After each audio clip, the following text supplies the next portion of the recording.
நம்மளோட ஃபீலிங்ஸை எமோஷன்ஸை வந்து யார்கிட்டயோ ஷேர் பண்ணுவோம். ஆனால் அதுவும் நமக்கு பத்தாது, நமக்கு ஒரு திருப்தியாக இருக்காது.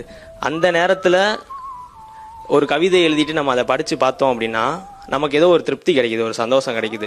என்னோட எண்ணூரை மட்டும் உங்களுக்கு நான் படித்து காட்டணும்னு ஆசைப்பட்றேன். என்னை பொறுத்தவரை மனிதனின் உயிர் பிரிந்தால்தான் இறப்பு என்றில்லை. ஒவ்வொரு முறை அவன் மனதளவில் உடையும் போதும் அவன் இறக்கிறான். பின் மற்றொரு சமயம் அவன் அதிலிருந்து மீண்டு வரும் பொழுது தன்னைத்தானே புதுப்பித்து கொண்டு புதிதாக பிறக்கிறான்.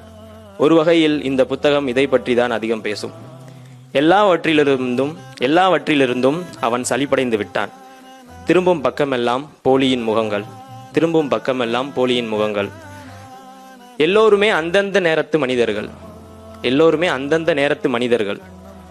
அவன் இல்லாத போதி மரத்தடியில் தன் தியானத்தை துவங்கினான். பல நாட்களாக காணாமல் போனதால் தோற்றுவிட்டான், வீழ்ந்து விட்டான் என்றன எங்கிருந்தோ அந்த குரல்கள். அவனால் இனியும் தாங்க முடியவில்லை. மௌனம் கலைத்தான்.